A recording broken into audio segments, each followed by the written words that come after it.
Matrix 7 and CricTracker presents run की रणनीति। वैसे नीति यानी कि स्ट्रैटेजी तो ये चारों टीम्स बनाकर आई थी मेलबर्न ने, लेकिन आज एक भी गेंद नहीं हुई, टॉस नहीं हुआ और दोनों मैचेस आज के अबैंडन हो गए बारिश की वजह से।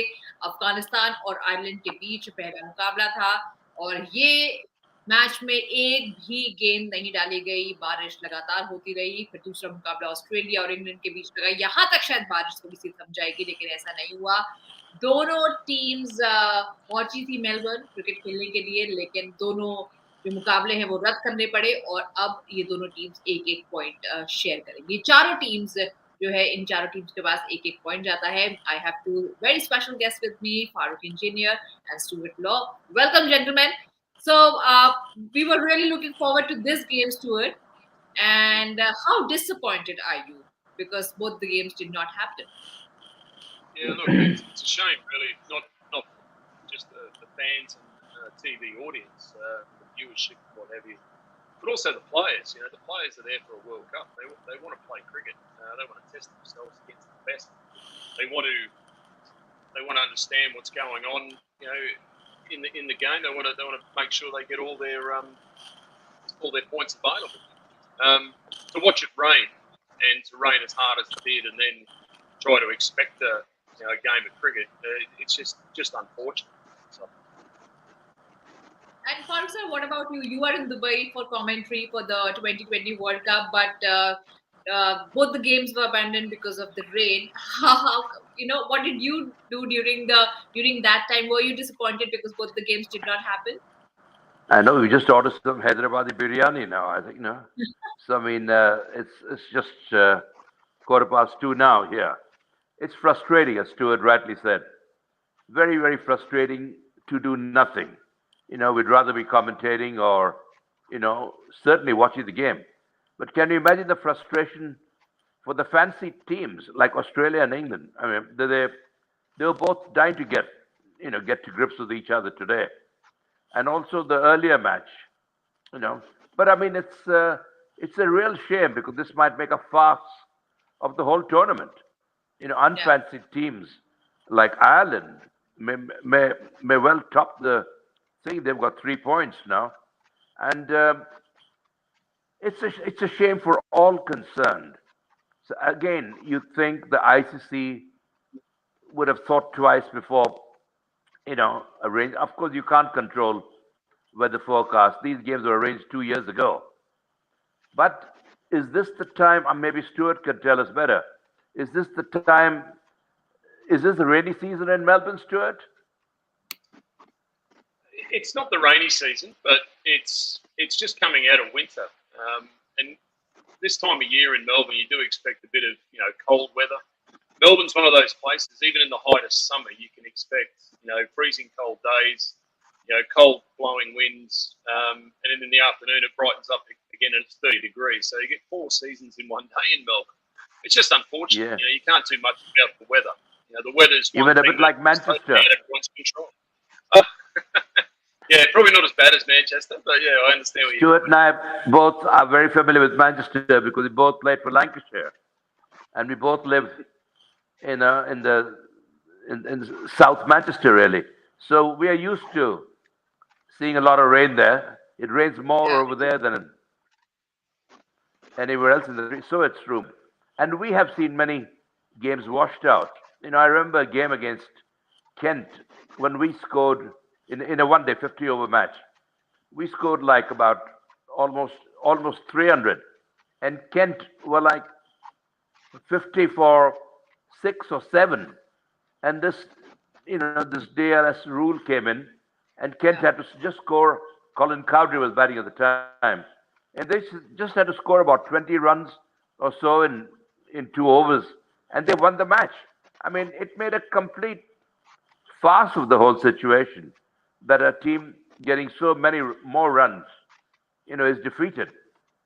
And I'm sure Stewart has faced, played in a lot of games in Lancashire or in England where this is commonplace because, you expect it to rain more in England. But Australia is a sunshine state and all that. All you guys advertise, come here for your holidays, leave soggy England, come to Australia. And it's frustrating to see. I've been to Australia several times and I love Australia. I've always loved touring Australia for the people and the place, the climate. Everything is wonderful. It's just one of those freak days that, that it's rained excessively in Melbourne.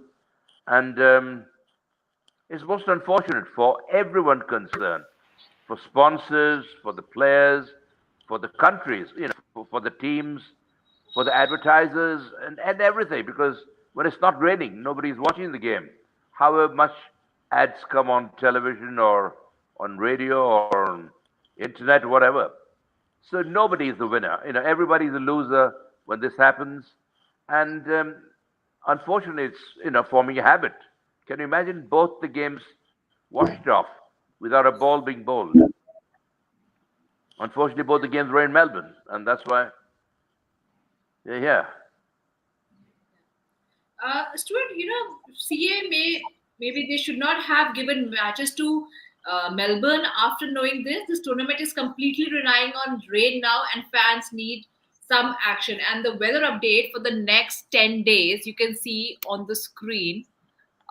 Tuesday is showing showers. Then so today it's showing showers. Of course, both the games were abandoned. Then Saturday also, Sunday same, Monday, Tuesday, Wednesday, Thursday. So till next week, till next Friday, for the next 7 days, it's going to rain in MCG. Do you think it's high time for ICC to think of changing the venue? Look, I think the players and the teams they do move on from Melbourne now, and they move up to Brisbane, where I can guarantee you there's going to be 30-degree days. There may be some showers, but in Brisbane, slightly different. When you have a shower, you have a hot day, you have a shower in the afternoon, and it cools it down, and then dries out again. So they're going to move to better weather conditions. A few games are then going to be moved to Adelaide as well, which should be dry. Adelaide's one of the driest parts of Australia. So Melbourne at this time of year it's difficult to predict the weather. Whether or not, you say to the ICC or the Cricket Australia that we're going to move games away from the MCG, I think that's probably not what the players want either. They want to play at the iconic Melbourne Cricket Ground. It's an amazing stadium to play inside of, and particularly when you get a big crowd, the atmosphere is unbelievable. So I don't think they want to take it away. Plus, if you do get 90,000 like they did with India and Pakistan, the ticket sales are going through the roof. So to take it away from the MCG may be a bad call, but there is a couple of other venues that they could be using. Well, coming back to the thing, Yashika, Yes, please. say even if they had a 5-over contest, that's not really a game of cricket, It's just pure brute slogging. Would that have that might have been further injustice, Hadi, to one of the top teams going off? Because in 5 overs, what the hell can you do? You can just, close your eyes and slog. That wouldn't have been fair either. So maybe justice was done by both teams getting a point each. And tomorrow, now New Zealand plays Sri Lanka tomorrow, don't they? Yes. I don't know where the game is, and again, a very, very crucial game for both the teams. Right. I want to read I out hope it's not in Melbourne. No, it's in Sydney. It's in Sydney, yeah? Okay, yeah. Is in Sydney. New In Zealand Sydney, plays yeah. Sydney, yeah. Well, So, New South Wales. Also, I want to read out this tweet by Michael Vaughan. He says, rainy season in Australia, stadium in Melbourne with roof on. Wouldn't it have been sensible to use it? Can I also ask why in Sri Lanka, where they get huge thunderstorms, they cover all the ground and get play back on quickly? Why hasn't the MCG been totally covered for the last 2 days? Farooq, what do you have to say about this? Well, valid point, definitely. If they can do it in Sri Lanka, surely MCG, which is one of the finest grounds in the world, should take a cue from this. I know of one or two other grounds also that cover the whole, the whole sort of area, the whole playing area. I mean, they feel that just covering the square, the perimeters of the square, is enough really. And they have such good drying methods, such good draining systems, like we have at Old Trafford, in Manchester. So I Yeah. mean, they think it's not really necessary for that. But Sri Lanka, well, one could well take a leaf from Sri Lanka. Very good point by Michael Vaughan. I wholeheartedly endorse it, unless the Melbourne Cricket Authorities argue that they've got some very, very good drainage systems, much better than what Sri Lanka have or any other country have, unless they can argue their point. But otherwise, a very valid point indeed. What do you have to say about this to it? Do you agree with Michael Vaughan here? Look, Australians, the cricket grounds, well, they're basically not cricket grounds anymore. They're football grounds. They play the AFL on the MCG. They play 3 games a weekend, sometimes more. So, they do have a drainage system. It's sand-based as well. So the sand base means the water just falls right through to the drainage system underneath. However, if you have so much rain, and Melbourne, by all accounts, in the last couple of weeks, have had so much rain, which is unseasonal. The water level rises, and when the water comes down again, it doesn't go anywhere. If you put covers all over that, the moisture will rise to the top anyway. So it'd be like putting, you put plastic down over a wet ground, it just stays wet. And that'd be the case if they did that. So it works in Sri Lanka. They have, I think they have about 150 ground staff on most games that are there, and they put this system down like a patchwork quilt. It looks like it's just higgledy-piggledy, but there's definitely a method to it.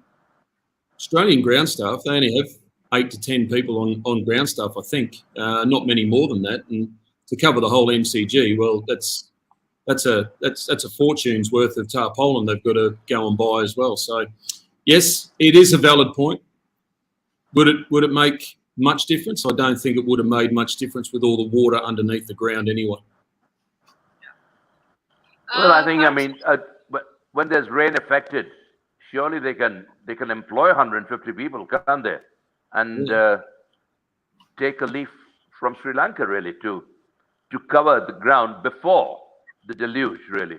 After that, after the horses bolted, no point doing it. But before that, in anticipation of the rain, had they done it? Yes, who knows? So I think Michael Vaughan has got a valid point there. Yeah, Farooq, so if not for these rain interruptions, this T20 World Cup is an absolute cracker till now. Such underdog teams have performed, and they have won the matches. So many close encounters we have seen till now, and especially the India-Pakistan match. We can't really remember any ICC tournament where we witnessed such nail biters. Can you think of any of the ICC tournaments where you have encountered such close matches? The greatest upsets in the T20 World Cup was like 2007, Zimbabwe beat Australia. 2009, Ireland beat Bangladesh. 2009, Netherlands beat England. 2014, Netherlands beat England. 2016, Afghanistan beat West Indies. I'm just reading it out. I'm not that clever. 2022, Namibia beat Sri Lanka. 2022, again, Ireland beat England. 2022, Zimbabwe beat Pakistan. So, I mean, these are the things, I was wondering if you'd asked that question, so I had these points ready. Yeah. But it does make a farce of the tournament, the weather. Now, England had a good chance of overcoming this,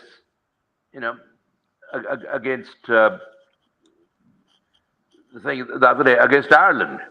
They could have read the game better. With Josh Butler, obviously didn't do.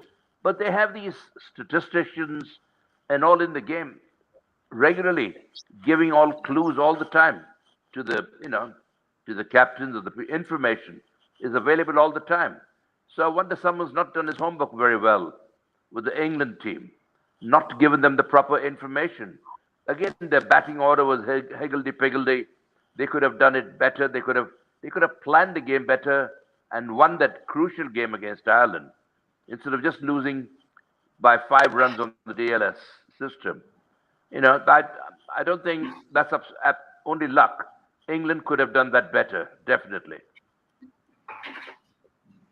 Stuart, which team would be more upset today, England or Australia, because the match did not happen? Look, I think them both taking 1 point home, I don't think one would be too disappointed, because at the end of the day, one of the teams would have walked away with 2 and the other would have walked away with 0. So I think both teams are pretty happy. Well, they would be. Having lost 1 game already in this phase, to lose another one is critical. So to still walk away with having 3 points, still in the contest, it sort of keeps the group open as well. It's not a 2-horse race going to the top. It's still very close in that, which creates great pressure and great viewing for future matches. And the underdog tag, I love it. I love people who play with the underdog tag because they are fearless. They go out and play the cricket they want to play. And Ireland and Zimbabwe, whilst they might not be the big names in cricket, but they've got some good players, and they're obviously very well drilled. I know that Zimbabwe would be by Dave Houghton, having seen him and known him for a while. They'd be well drilled, but also very motivated to get through. And they had one slip up against South Africa in a rain-affected match, but you know what? They came out the other night, and I thought they outplayed England in all facets. So, Pakistan. So, Ireland did the same to England. It's great. I think the weather has impacted the game such that the smaller nations, the underdogs, have got more of a chance to compete with the big boys. And the size of the grounds, it's just showing a few people out. You can't just stand there and swing through the line and hit a 6. You've actually got to play cricket, which suits, the lesser powerful nations. When I talk about that, the power hitters. So you've actually got to play a game of cricket, which is great. You can't just rely on guys standing there swinging from the 20 bob seats and hitting 6s. Yeah, absolutely. I couldn't agree more with Stuart. Again, if either England or Australia would have lost today, they would have been virtually out of they would have packed the bags away. But they're still in the competition with this 1 point. Still, there are games to play. So, the table is still active. They've still got a hope of qualifying. But you never know. You might see, an early exit, and that too for Australia. They're the host. And something similar happened in 1992 when they were hosting the 50-over World Cup. Yeah, very much. And they went into that tournament, tournament favourites because they thought, okay, we're hosting it. Everyone thought that Australia were going to win it easily, and they didn't make it through to the next round. So there's a lot of pressure in hosting your home World Cup. If you're the host, all the eyes are on you. You're playing in front of family and friends, and the supporters just think it's a shoe-in. So other teams, they come in, they don't really worry about that. They just come and play as well as they can, and if they open a door, they want to run through it. So it's a lot of pressure on the host nation. Also, Stuart, as we are seeing a lot of upsets happening in the tournament, can you name any underdog team which can go against all odds and wins the World Cup this year? Oh, you'd be mad to say yes, because the game of cricket doesn't allow you to just turn up and beat the powerhouse. But Ireland and Zimbabwe have shown that can be possible. Whether they can maintain that to go right through and collect the big prize at the end remains to be seen. One of you, the dreamer, and you'd think that'd be great to go and see that happen. But realistically, your heart wants that to happen, but your head just knows that can't happen. But if anyone can, Ireland, I think, have got a good chance. Zimbabwe have got a great bowling attack for Australian conditions. So those two are probably the two standouts from the lesser nations to go as far as possible, if you like. I don't think they'll win it, but if they can cause some upsets, they get to a semi-final, that'd be a huge achievement for both those teams. Yeah, I think Josh Little is as good as any opening bowler in the competition, really. He's really bowled very, very well indeed. Very impressed. Yeah, it would be great for cricket to have one of the minnows win it. But it either takes a daft or a very brave man to put money on one of these teams to win. Because there's some very, very good teams in. India are looking very solid indeed. And England can be a very, very good team if they're not out of it. So anyone can win. It's wide open at the moment. New Zealand might surprise anybody. You don't know. South Africa, very, very good team indeed. Very well balanced. So, just wait and see, I suppose.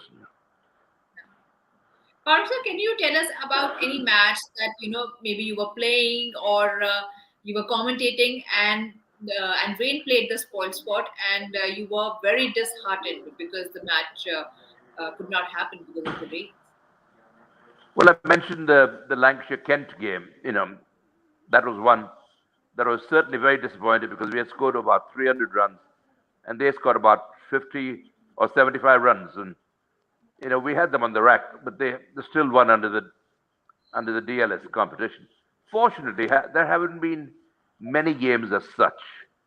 But where I've commentated or played, really, because we've just enjoyed getting a result the right way, not by default or not by, the DLS method. So not really. I haven't come across many games like that, except the odd one or two. Stuart? Well, I could name quite a few in my Lancashire days. We mentioned the weather in Lancashire. There was one season where we lost 800 overs through bad weather, and the team that won at Sussex, they lost about 200. So they won the championship that year by about 5 points. So if we couldn't have managed 5 points in 800 overs, so I'd stand corrected. It happens every year with Lancashire. It happens every year with Lancashire because it rains a lot more in Manchester than it rains down in Kent or Somerset. So that's a foregone conclusion. You accept that, but you don't moan about it because you accepted it. Absolutely, yeah.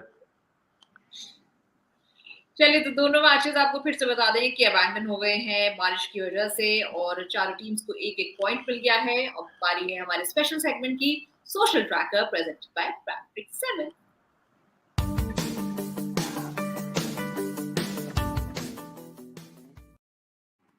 तो कुछ tweets में आपको दिखा देती हूँ। ICC, please open your eyes and take this World Cup seriously, ये कहना है Hingonekar. Okay, Rahul Hingonekar ka, another stadium in Melbourne that has a roof and is 22 minutes away from this MCG. Actually, सब देखना चाहते हैं world cup होते हुए और मैचेस होते हुए और फेयर प्ले होते हुए, ताकि लास्ट मिनट पे पॉइंट्स जो है वो शेयर ना हो। Playing cricket in Australia, why can't you people cover full ground so that as soon as the rain stops, game can be started in 15 minutes, no more ground wetting. This is not over. T20 should be T20, not T10 or T5. Actually देखा जाए तो अगर जब overs reduce हो जाते हैं तो पूरा जो permutation combination है वो हिल जाता है। DLS method से आपको इतनी गेंदों में इतने रन बनाने हैं and you don't get to play cricket to your potential.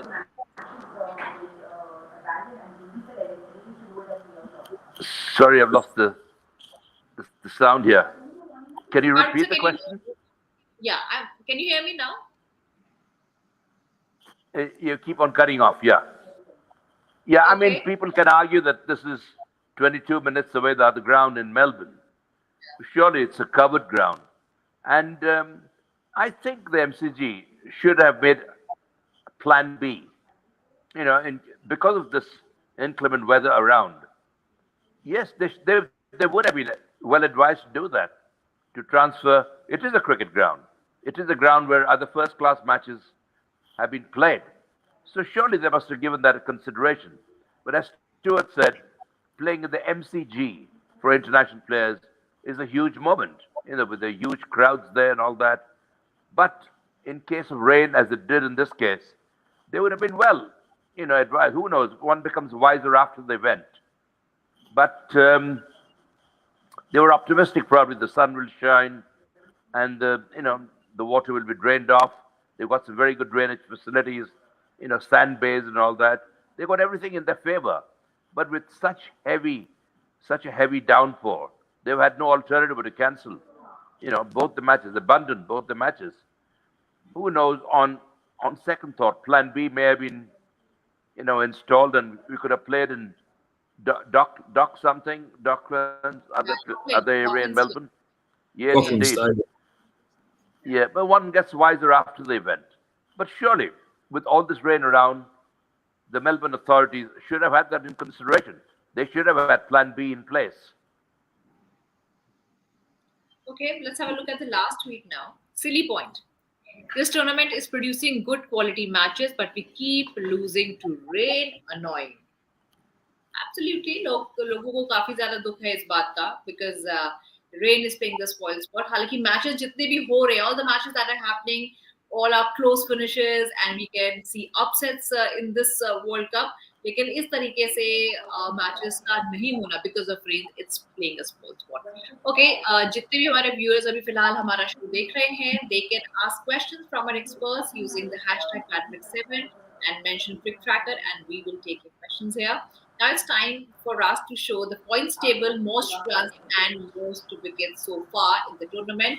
So first is top run scorers. So Crystal Mendes ने 5 मैचेस में 176 रन बनाए हैं. इसके अलावा मैक्सवेल ने 5 मैचेस में 153 रन बनाए हैं. सिकंदर रजा ने 5 मैचेस में 145 और विराट कोहली ने सिर्फ 2 मैचेस में 144 रन बनाए हैं.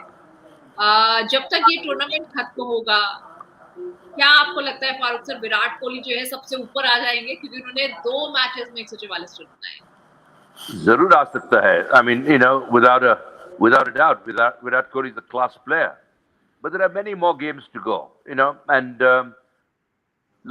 O'Dowd played superbly the other day, I thought. Kusal Mendes is playing very well. कोई भी हो सकता है. But Virat Kohli averages the highest of 160. Surely he can be the highest run scorer, and I hope he is. Let's take a look at most wickets till now. So Banindu Hasranga has taken 9 wickets till now in 5 matches, and Jalile has taken 4 in 4 matches. He's taken 9 wickets. Sikandar Raza has taken 8 wickets, and Ikshana has also taken 8 wickets, and Blessing Musulmani has taken 7 wickets till now. And now let's look at the points table. Group 1, which has New Zealand, England, Ireland, Australia, Sri Lanka, and Afghanistan. Actually, this group is very difficult because all the matches got abandoned today. So New Zealand is topping the charts with the 3 points. England is on the second, has 3 points, and are second in the group, and then Ireland, then Australia, then Sri Lanka, and last is Afghanistan. वहीं group 2 में India सबसे ऊपर है, 2 में से 2 matches जीते हैं, 4 points उनके पास है. साउथ अफ्रीका जो है 2 में से 1 मैच जीता है और 3 पॉइंट्स उनके पास है. जिम्बाब्वे के पास 3 पॉइंट्स है, और सबसे नीचे है नेदरलैंड्स, उन्होंने एक भी मुकाबला नहीं जीता है. हालांकि पाकिस्तान उनसे पहले है. पाकिस्तान भी दोनों मुकाबले अपने हार के 0 पॉइंट्स फिलहाल है. कल मुकाबला है, और कल मुकाबला होगा सिडनी में. कौन सी 2 टीम्स आपस में भिड़ेंगी? New Zealand versus Sri Lanka. ये एक ऐसा मुकाबला है, everyone will be excited to watch this match because New Zealand they won their last match and they are up against Sri Lanka. Are you excited for this contest too? Yeah, look, it's going to be a good one. New Zealand, they played the first game, they didn't play the second game, so they haven't been. Sri Lanka played the qualifying series before the Super 12s. They just started to. Well, they played pretty well in that phase and came through. They've only lost to Australia. So, look, tomorrow Sydney Cricket Ground will probably suit Hasaranga a bit better as well, and he's their real, strike weapon with the ball in hand. Their batsmen will enjoy batting in Sydney more so than Perth. And New Zealand have got to start again. They've had a massive break. They haven't played any cricket since that win against Australia. But they're in Sydney where they did play them. So look, it's going to be a good game. I can't wait to watch. Definitely, and I hope we get to see the full match there. Or Barish bilkul bhi kal na dale. Farooq sir, thank you so much for joining us. Stuart, thank you so much. And you're always welcome. Have a good day. Let's pray for no rain tomorrow. Yeah. Hopefully, fingers crossed. And toes. Oh yes.